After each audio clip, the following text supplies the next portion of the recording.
So what we recommend you is read the passage, pause the video, read the passage, and we're also going to show you the questions now immediately so that you can pause the video at the right times to attempt those questions. Take your own time, then continue watching the video where we'll start to explain the passage, and then we're gonna go question by question. So we hope you'll pass now to read the passage. Hope you have passed. So let me now show question by question. So this is the first question. This is the second question.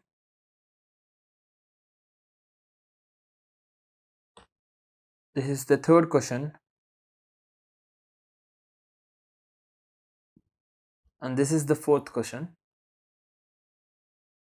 So we have shown all the 4 questions and also the passage. So you can pause the video at the right time so that you can read through the entire passage and also attempt those 4 questions before you listen to our explanation.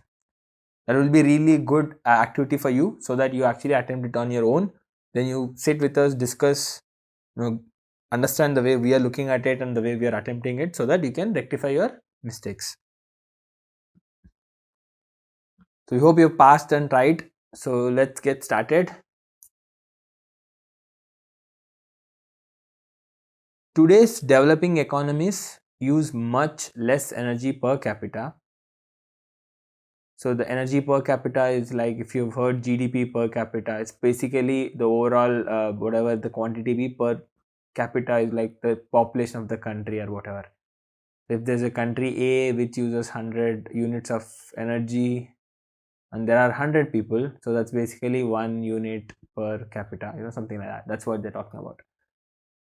So the developing economies use much less energy per capita than developed countries such as United States did at similar incomes. So when United States or other developed countries, which are developed countries now, were at similar economies at some point in the past, so their energy per capita was not as good as what we see in the current developing economies, basically showing the potential for lower carbon growth.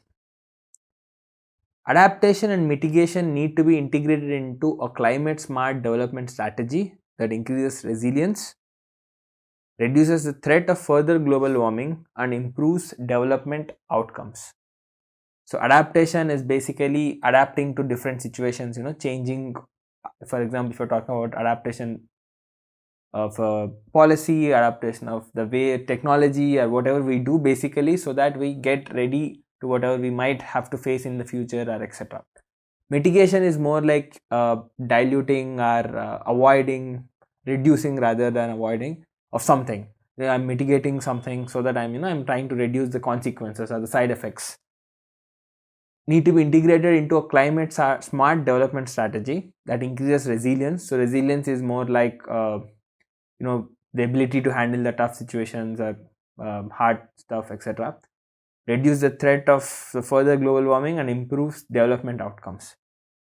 So the author is basically saying that we should be adapting and following some smart development strategies so that we can actually reduce the global warming and also improve the development outcomes. So basically do something so that we reduce the negative impact on the nature, the global warming, etc. And also at the same time we have some good development happening as well.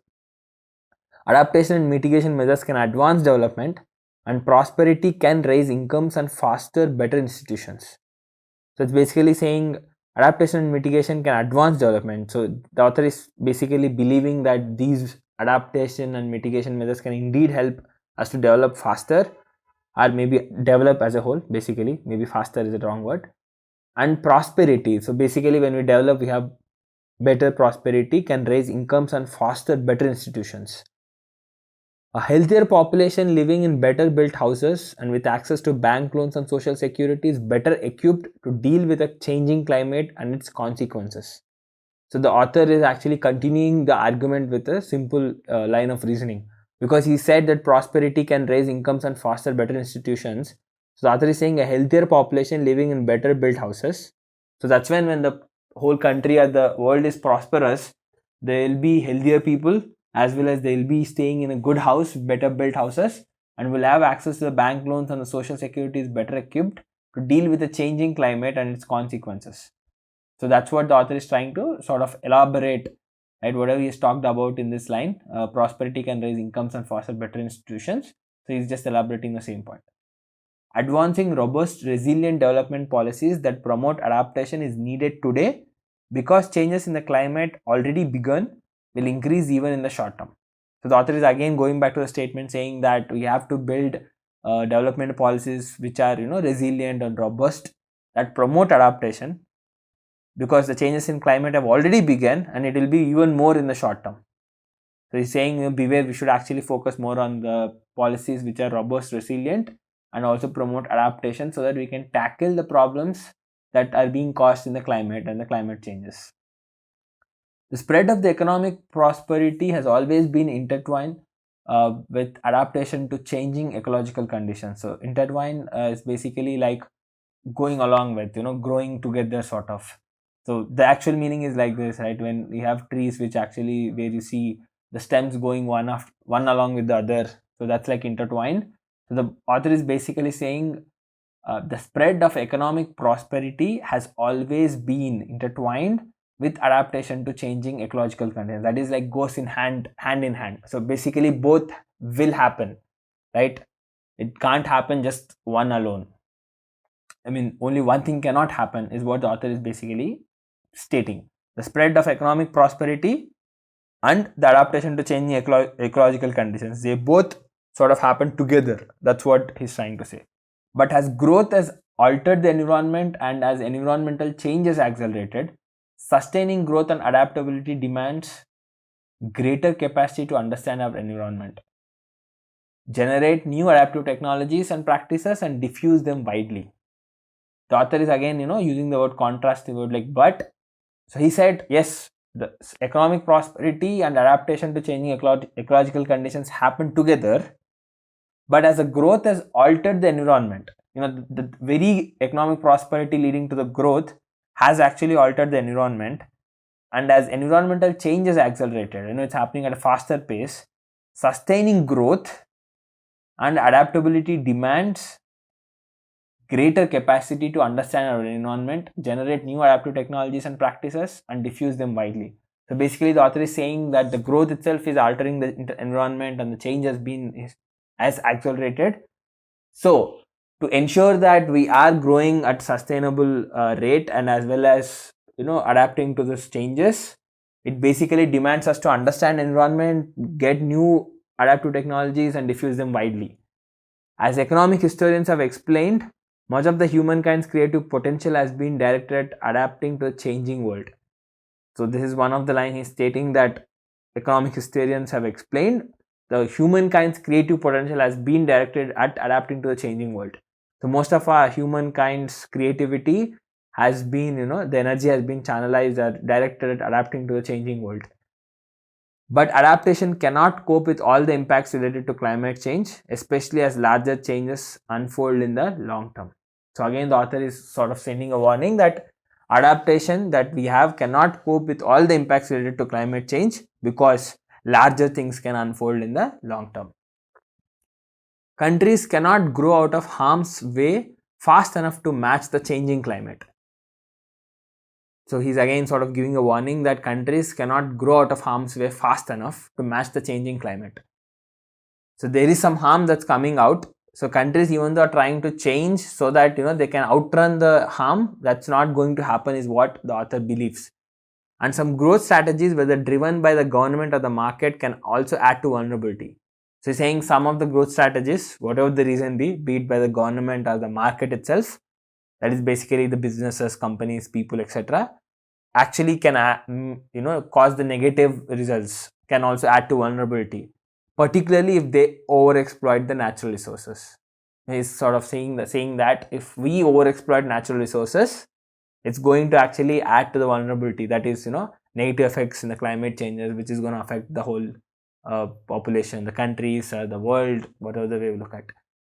Under the Soviet development plan, irrigated cotton cultivation expanded in water-stressed Central Asia, led to the near disappearance of Aral Sea, threatening the livelihoods of fishermen, herders and farmers. So he's sort of explaining the same point, that is, if we overexploit the natural resources, how it can impact us in a negative way. he's giving the example that the Soviet development plan, where the irrigated cotton cultivation expanded in water-stressed Central Asia, led to the near disappearance of the Aral Sea, threatening the livelihoods of fishermen, herders, and farmers. And clearing mangroves, the natural coastal buffers. So buffers are like like basically an easier way to sponges which actually can take the impact. Right here, the author is saying that the mangroves are the trees which are the coastal buffers against storm surges. So basically, all the winds that blow, heavier winds, the trees, the mangroves can actually withhold them or reduce the impact of them. But because once they remove it to make way for the intensive farming or housing development, it increases the physical vulnerability of the coastal settlements, whether in Guinea or Louisiana. So basically saying the same thing. Two examples he is giving. One is the Soviet development plan, the irrigated cotton cultivation, where they've sort of tried to grow something, the cotton, in water stressed, which is basically led to the disappearance of the one of the sea that threatened the livelihoods of fishermen, etc., etc. And the other example is clearing the mangroves, which actually can help us to avoid this heavier storms that can come. Once we remove them for the farming or housing development, it sort of increases the vulnerability of coastal settlements. So the author has basically ended up with saying the same, two examples to sort of strengthen his argument or point about some growth strategies, whether driven by the government or market, can also add to the vulnerability, particularly if they overexploit the natural resources. Right, that's what this passage is. So passage is more or less talking about how adaptation and mitigation needs to be integrated into the development strategy, right, and how economic prosperity and ecological conditions go hand in hand, the changing adaptation. But he's also warning us that we still have to make sure that we are adapting and changing the policies and the way we sort of grow, so that we can actually handle this rapid changes in the climate changes. In the last paragraph, he's basically saying that we have to ensure that we do not overexploit the natural resources. If we overexploit the natural resources, the point he's actually making is that if we overexploit the natural resources, it can add to the vulnerability, and he has given us two examples to show how it could be justified. So let's get into the questions. So what we recommend is, even though you've marked the answer, once you've listened the explanation that we have given, if you had any misconception on the passage, it might help you to actually reattempt these questions one by one when we come to this. And if you want to change your answer, you can pass and try it.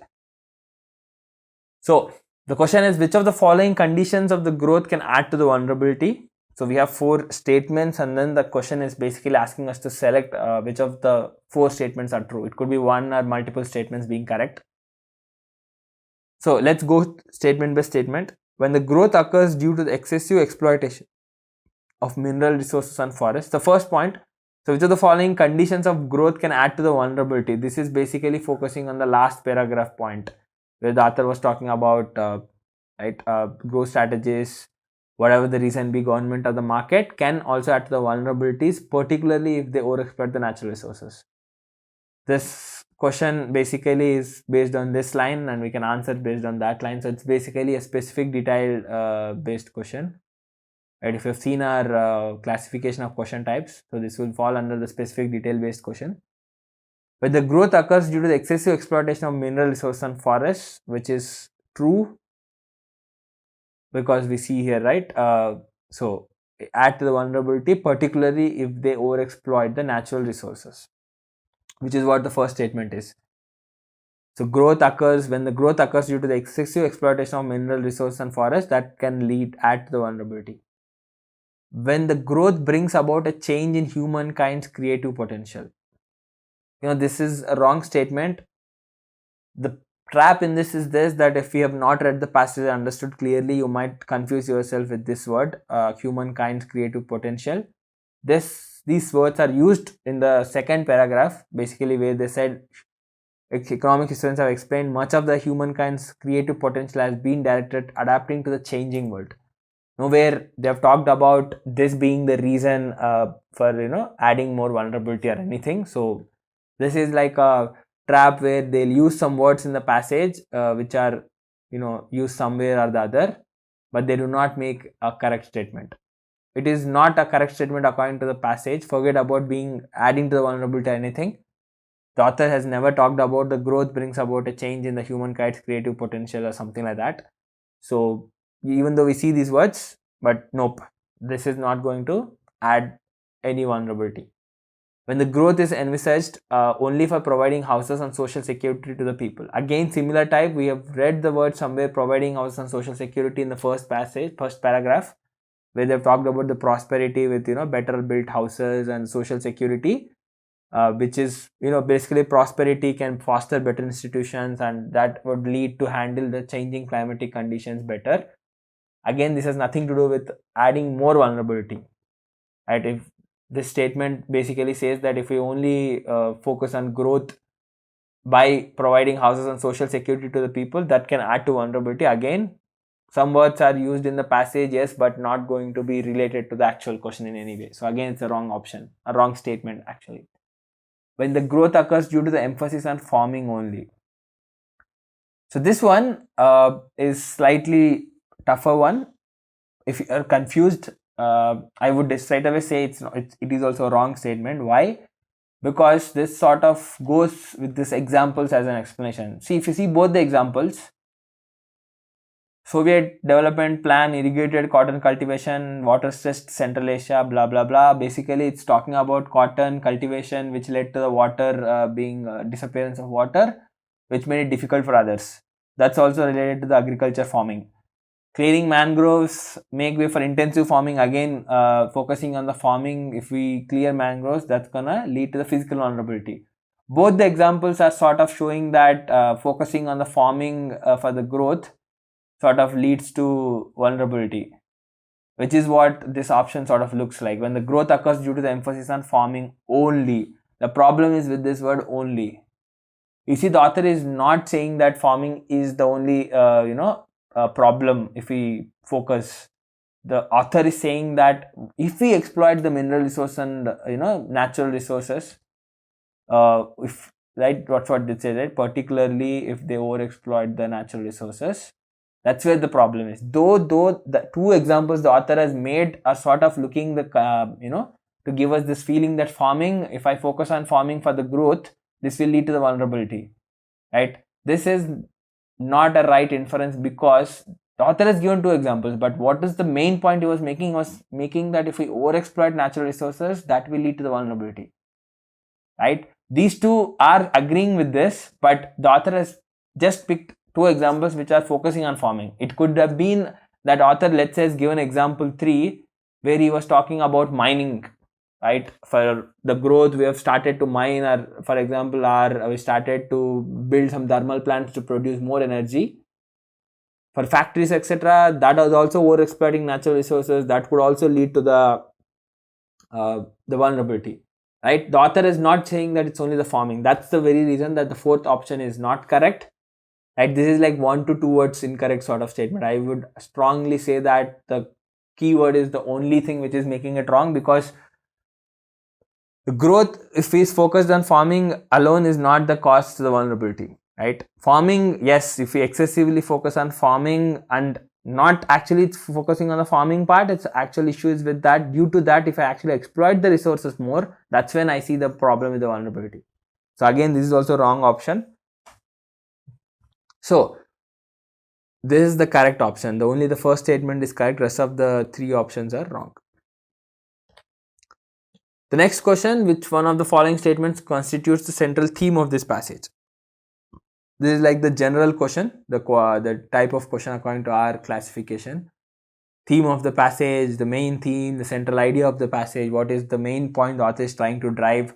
So all you need to understand is read through the passage and see what is the key point that he's trying to drive, in the entire passage. So let's look at the options. The countries with greater economic prosperity are better equipped to deal with the consequence of the climate change. It's an absolutely wrong statement. The author is not at all making the statement anywhere in the passage. You read through the entire passage again, you will not find anywhere the author making a claim that the countries with greater economic prosperity are better equipped to deal with consequence of climate. Yes, he said that greater economic prosperity will foster better institutions, that sort of will help us to handle it better, handle the climate changes consequences better, I agree. So you might still say that in a way it's not completely wrong. Though the author has not specifically focused on the countries, he generally said that better economic prosperity as a whole, right? If you didn't understand what I'm talking about, this is what he said. Adaptation and mitigation measures can advance development, and prosperity can raise incomes and foster better institutions. So basically, better prosperity, equipped to deal with a changing climate and its consequences in a better way. That's sort of a statement that if you pick, but the point, even if I sort of agree in a way that maybe this statement is not completely wrong, but this is not the main theme of the passage, right? Adaptation and mitigation should be integrated with the development strategies. This sort of looks like it for me. Why? You see, the author is basically talking about adaptation and mitigation need to be integrated into climate smart development strategy, right? So that we can actually tackle the climate changes, the global warming, etc. Also, again, he keeps saying adaptation mitigation measures can advance development. Advancing robust and resilient development policies that promote adaptation is needed today because changes in climate already began, will increase even in the short term. So the author has been stressing on this point that development is needed, right? You again see this, the spread of economic prosperity has always been intertwined with the adaptation to the changing ecological conditions. So despite, if you see everywhere, he again keeps talking about, yes, though the growth has altered or impacted the environment, we need to ensure that we generate new adaptive technologies and practices and diffuse them widely, all of that. If you see all the passage, all the parts of the passages are rather talking about how we have to adapt ourselves while we grow so that we tackle, build smart development strategies, climate smart development strategies, so that we can actually tackle the negative effects of our growth and handle the climatic changes and its consequences better. So this is what the second statement is saying, that adaptation and mitigation should be integrated with the development strategies. The author is not asking us to stop the development. He's saying we have to ensure that we build the strategies in such a way for the development so that we are adapting and building robust systems where the policies and the systems are resilient to the negative effects of the climate changes, consequences, etc. So I sort of feel that this is actually covering the main point of the author in the passage, but let's look at the other options. And I would never ever mark an option without looking at all the 4 options and eliminate the rest of the 3. Rapid economic growth should not be pursued by both developed and developing economies. This is absolutely a bad option. I don't see this being talked much in the passage anywhere. It's not written that rapid economic growth should not be pursued anywhere in the passage. So I would not, this is like out of scope. It sort of comes as out of scope. It might look like it makes sense, right? We should not focus on rapid economic growth so that we sort of don't impact the climate negatively a lot, etc., etc. But that's not being talked anywhere in the passage. It's completely out of the passage scope. Some countries resort to overexploitation of natural resources for the sake of rapid development. This is again picking some words from some parts of the passage, like the last paragraph talking about the vulnerability. They have talked about the overexploitation of natural resources, which can lead to the vulnerability and sort of lead to the negative effects, right? So some countries resort to the overexploitation of resources for the sake of rapid development.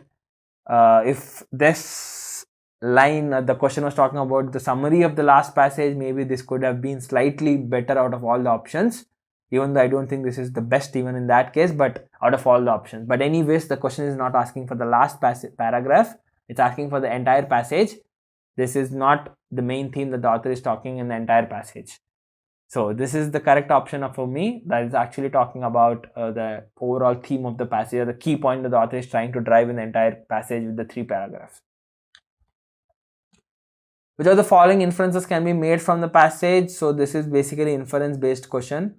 The question actually is not giving even a clue for us that if I have to refer to specific lines. So let's look at these 2 statements and then I have to see which of these 2 are true, or none of them are true, or both of them, etc. Rain-fed crops should not be cultivated in the irrigated areas. If you remember, or if you go back and see the passage, you will see that there is nowhere any specific word like rain-fed crops, etc.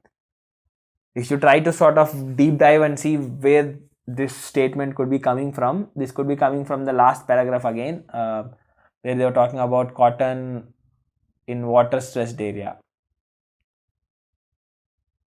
The cotton being, the Soviet development plan where there was shortage of water, but they sort of still tried to grow cotton, which led to the disappearance of water body, etc. But anyways, that's the only thing that is anywhere closer, but even that is not, linked to the rain-fed crops. I don't know what is this rain-fed crop. Don't try to use knowledge outside of the passage. In the passage, the author has not talked about it directly or anywhere sort of given us a hint. Even though I know that, let's say, the author specifically said cotton should not be cultivated in the irrigated areas. Let's say the statement made by the author was this: cotton should not be cultivated in irrigated areas. I don't know if cotton is a rain-fed crop or not. Even if factually cotton is a rain-fed crop, I should not go ahead and mark it because the passage has not given me that clue to pick the statement particularly. Even if cotton is a rain-fed crop, that is just one rain-fed crop. The author was anyways, let me not get into this to complicate. The author has not made the statement that rain-fed crops should not be cultivated in irrigated areas, or we cannot make the inference from any of the statements in the passage. Farming under water deficient areas should not be part of development strategy. So this sort of is a confusing statement with this example which I was making. Water deficient areas was the water stressed Central Asia is what the passage said, and they tried to grow cotton, which led to sort of problems, right? That's what this particular example of Soviet development, if you see, irrigated cotton cultivation expanded in water stressed Central Asia. So water stressed Central Asia is basically the water deficient areas in this case. So farming, they have irrigated, they have tried to grow this cotton, and because of which what happened, it led to the disappearance of the Aral Sea, and that threatened the livelihoods of fishermen, etc., etc. That's basically led to the negative effects. That sort of might, if you've sort of read it, might make you feel that this statement looks like a correct statement, or I can make this inference. I would not agree with that. I would not even consider this to be true. Why? Because the farming under water deficient areas should not be a part of development strategies. Too generic statement. Just because I see here an example where they've tried to grow cotton in water stressed area, right, and that led to the disappearance of Aral Sea, etc.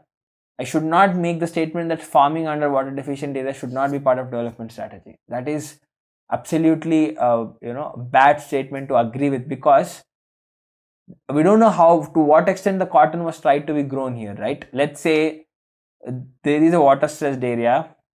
If I grow 100 units of cotton, let's say quintals or whatever the units be, that could be too much of stress on it, which might have led to the disappearance of the Aral Sea.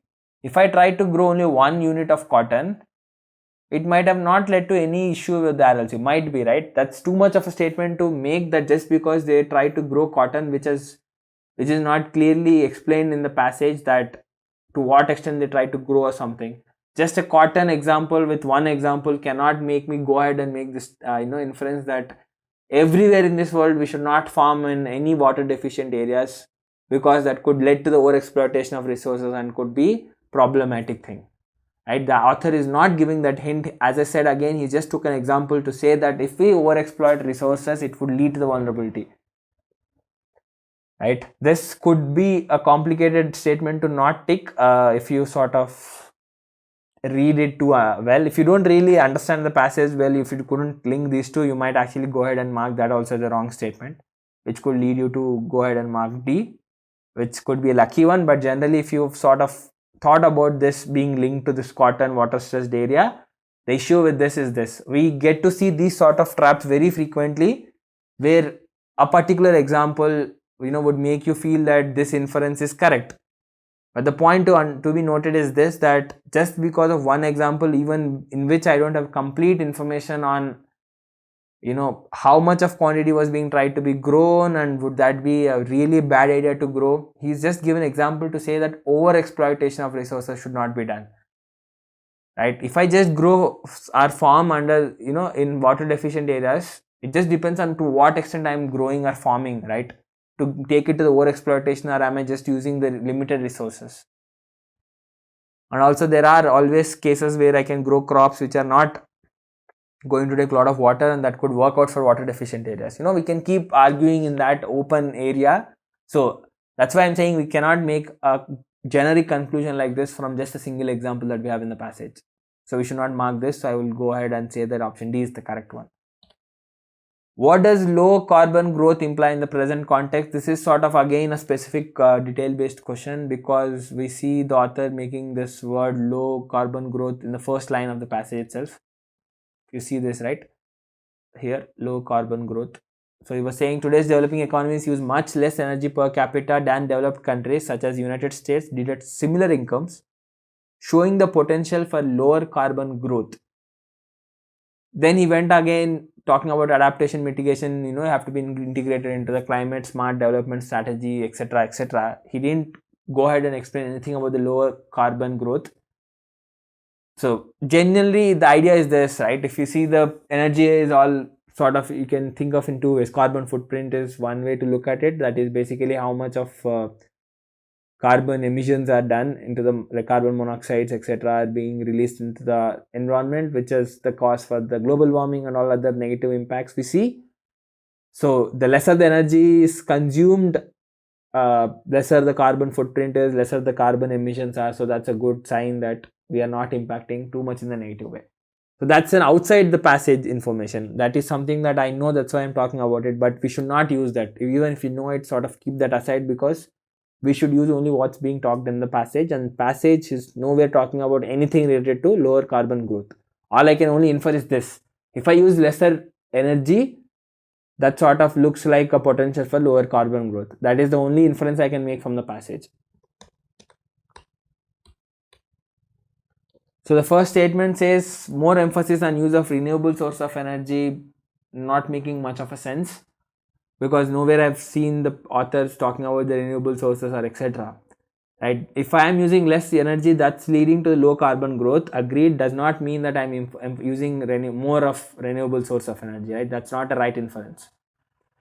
Less emphasis on manufacturing sector and more emphasis on agriculture sector. Again, it's a too generic an inference I can make. Just because I'm using less energy, which is leading to the low carbon growth, doesn't mean that I am not focusing more on manufacturing. I'm focusing more on agriculture.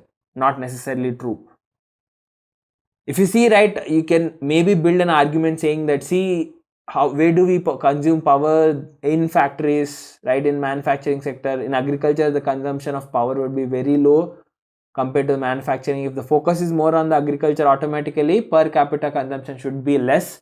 So why do you say that this statement is not correct? Too much of story creating is being done here. Sort of, yes, the logic could be argued, blah blah, but the author is not making these statements. Please understand, do not try to build your own argument, build your own logic going outside this passage scope and trying to think on your own. As we always say, RCs, just think within the limited scope or limited area that they have created. Do not try to use your logical reasoning skills here. Switching over from monoculture practicer to the mixed farming, again, nowhere the author has talked about anything related to this.